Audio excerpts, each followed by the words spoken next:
दोस्तों, एक छोटे से गांव में एक प्राचीन मंदिर था जहां हरियाली और शांति का वास था।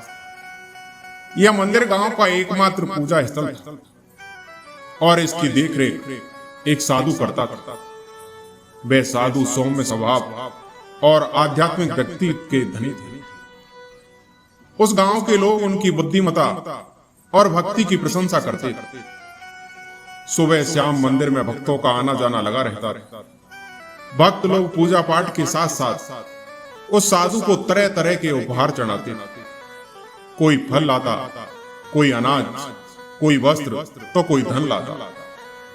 इस तरह वर्षों की भक्ति और गांव वालों की श्रद्धा के कारण साधु के पास काफी धन संपत्ति एकत्रित हो गई। वह साधु उस धन को एक मोटी सी पोटली में बांध कर रखता था। वह इस पोटली को अपनी सबसे कीमती संपत्ति समझता था और उसे कभी भी अपनी नजरों से दूर नहीं होने देता था। अब रात को सोते समय वह पोटली को अपने तकिए के नीचे रखता और दिन में वह उसे अपनी कमर में बांध कर रखता। उसे हमेशा यह डर सताता कि कहीं उसका धन चोरी तो नहीं हो जाए, इसलिए वह हर पल सतर्क रहता और किसी पर भी आसानी से भरोसा नहीं करता।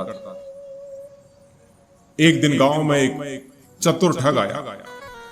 उसका नाम था कालिया। कालिया एक अनुभवी और धूर्त व्यक्ति था, जो अपनी चालाकी और मक्कारी के लिए पूरे गांव में कुख्यात था। वह गांव गांव घूमकर लोगों को ठगने का काम करता था। जब उसे गांव वालों से साधु के धन की पोटली के बारे में पता चला तो उसकी आंखों में चमक आ गई। उसने तुरंत एक योजना बनाई कि वह किसी तरह साधु का विश्वास जीतकर उसकी पोटली हथिया लेगा। लेकिन यह काम इतना आसान नहीं, क्योंकि साधु अपनी पोटली को हमेशा अपने पास ही रखता था। अब कालिया ने कई दिन साधु की गतिविधियों पर नजर रखी, लेकिन उसे कोई मौका नहीं मिला।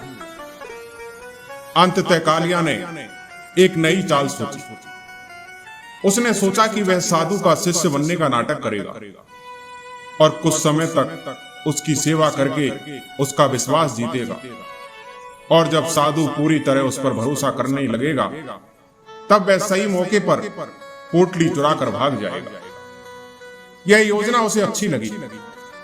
उसने एक साधारण सा भेष धारण किया, अपने चेहरे पर भोली सी मुस्कान सजाई और मंदिर की ओर चल पड़ा। मंदिर पहुंचकर कालिया ने साधु के सामने हाथ जोड़े और विनम्र स्वभाव में कहा, मुनिवर, मैं एक साधारण यात्री हूं। मेरा जीवन भटकाव और अज्ञानता में बीता है।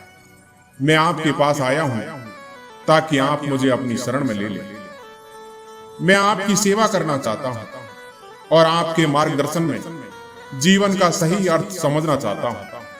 कृपया मुझे अपना शिष्य स्वीकार करें। अब कालिया की बातों में इतनी मिठास थी और उसका व्यवहार इतना विनम्र था कि साधु को उस पर दया आ गई। उस साधु ने सोचा कि यह युवक सच्चे मन से ज्ञान की तलाश में आया है। उसने कालिया को अपना शिष्य स्वीकार कर लिया और उसे मंदिर में रहने की अनुमति दे दी।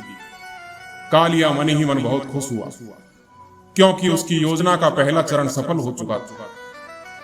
अगले दिन से कालिया ने मंदिर के सारे काम संभाल लिए। वह सुबह जल्दी ही उठ जाता और मंदिर की साफ सफाई करता। वह नदी से पानी भरकर लाता, मंदिर के बगीचे में पेड़ पौधों को सींचता और यहां तक कि साधु के लिए भोजन बनाने में भी मदद करता। वह हर काम इतनी तत्परता और लगन से करता कि गांव वाले भी उसकी प्रशंसा करने लगे। साधु को लगने लगा कि कालिया एक सच्चा और समर्पित शिष्य है। धीरे धीरे साधु का कालिया पर विश्वास बढ़ने लगा। वह उसे अपने साथ हर जगह ले जाने लगा, चाहे वह गांव में किसी भक्त के घर पूजा के लिए जाए या किसी अन्य कार्य के लिए। कालिया इस बीच अपनी योजना पर काम कर रहा था। वह हर पल साधु की पोटली पर नजर रखता, लेकिन साधु उसे कभी अपने से अलग नहीं रहता करता था। कालिया को समझ आ गया था कि साधु की सतर्कता को तोड़ने के लिए उसे और धैर्य बरतना होगा। वह और भी अधिक मेहनत करने लगा ताकि साधु का विश्वास पूरी तरह जीत सके। वह साधु के साथ बैठकर धार्मिक चर्चाएं करता, उनके प्रवचनों को ध्यान से सुनता और उनकी हर बात का समर्थन करता। अब साधु को लगने लगा कि कालिया न केवल एक अच्छा शिष्य है, बल्कि एक ऐसा व्यक्ति है जिस पर वह भरोसा कर सकता है। इसी तरह कई महीने बीत गए।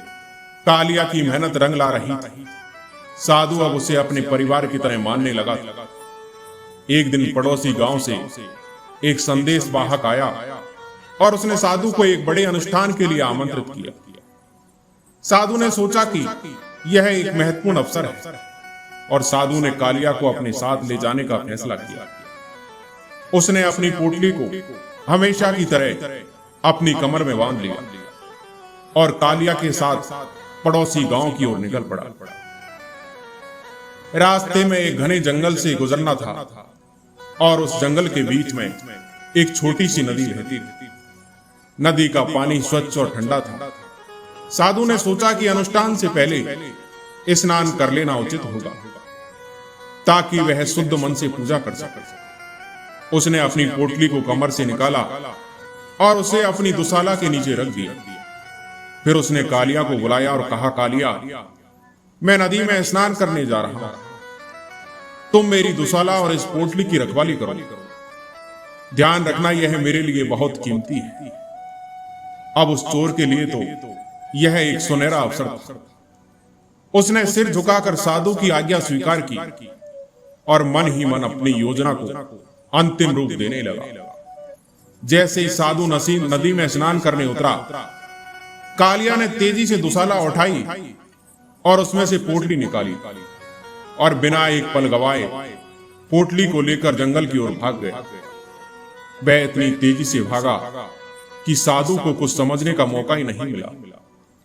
जब साधु स्नान करके वापस लौटा तो उसने देखा कि ना तो वहां कालिया था और ना ही उसकी पोटली। साधु को तुरंत समझ आ गया कि वह ठगा जा चुका है। उस साधु का मन दुख और क्रोध से भर गया। उसने गांव वालों को सारी बात बताई, लेकिन तब तक कालिया जंगल के रास्ते गांव छोड़कर बहुत दूर निकल चुका था।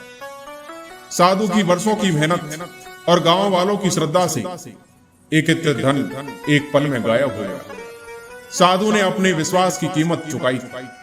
दोस्तों, ये कहानी हमें यही सिखाती है कि दिखावे और चिकनी चुपड़ी बातों पर आसानी से भरोसा नहीं करना चाहिए। लोग अक्सर अपने स्वार्थ के लिए दूसरों का विश्वास जीतने की कोशिश करते हैं और मौका मिलते ही धोखा दे देते हैं।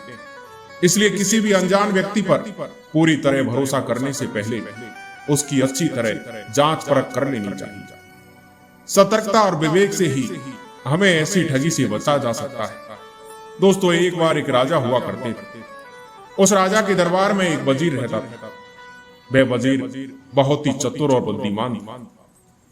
वह राजा समय समय पर कारागृह का निरीक्षण करते रहते थे। इसी प्रकार एक दिन वे कारागृह का निरीक्षण कर रहे थे तो एक कोठरी में बंद दो चोर उनके सामने हाथ जोड़कर खड़े हो गए और दया की भीख मांगने लगे। वे कहने लगे कि महाराज, हम चोरी में माहिर हैं, चोरी के हर पैतरे जानते हैं, राज्य के चोरों के बारे में भी जानकारी रखते हैं। यदि आप हम पर दया करें और हमें छोड़ दें तो हम आपके गुप्तचर बनकर उन चोरों को पकड़वाने में आपकी सहायता करेंगे। अब राजा ने दया करके उन दोनों चोरों को छोड़ तो दिया, लेकिन एक शर्त भी रख दी। और शर्त यह थी कि उन्हें वजीर के घर से बहुमूल्य वस्तुओं की चोरी करनी थी और सफल रहने पर उनकी महाराज के गुप्तचर के रूप में नियुक्ति निश्चित थी। लेकिन असफल रहने पर उन्हें फिर से कारागृह में बंद कर दिया जाना था। दोनों चोरों ने महाराज की शर्त स्वीकार कर ली। अब दोनों चोर रात में वजीर के घर के बगीचे में झाड़ियों के पीछे छुपकर बैठे और वजीर के परिवार की सोने की प्रतीक्षा करने लगे। रात का भोजन ग्रहण करने के बाद वजीर रोज की तरह अपने बाग में घूमने निकला तो उसे झाड़ियों के पीछे कुछ हलचल महसूस हुई।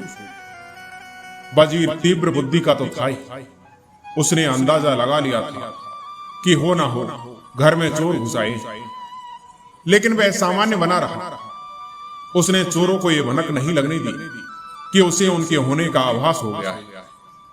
बगीचे का एक चक्कर लगाने के बाद वह घर के अंदर गया और पत्नी को इशारों इशारों में बता दिया था कि घर में चोर घुस आए।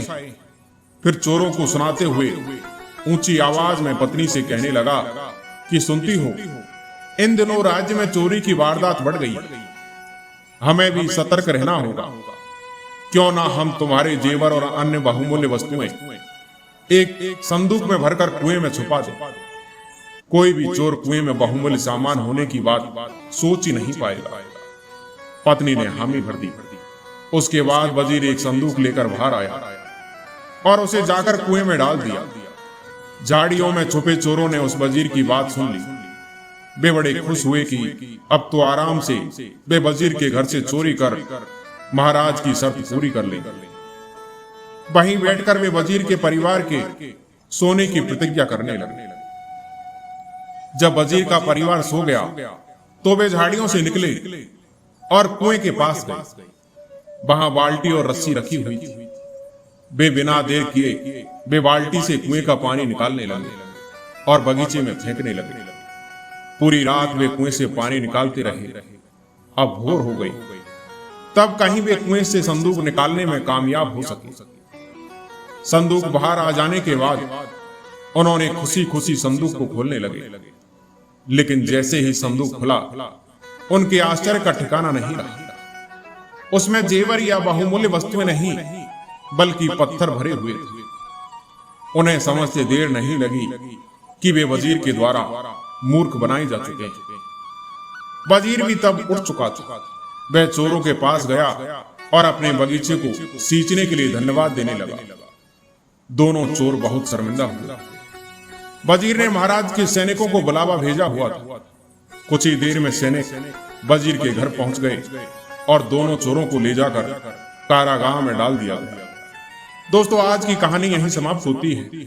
मैं उम्मीद करता हूं कि आपको ये कहानी जरूर पसंद आई होगी। कहानी पसंद आई हो तो वीडियो को लाइक और सब्सक्राइब जरूर करें। धन्यवाद।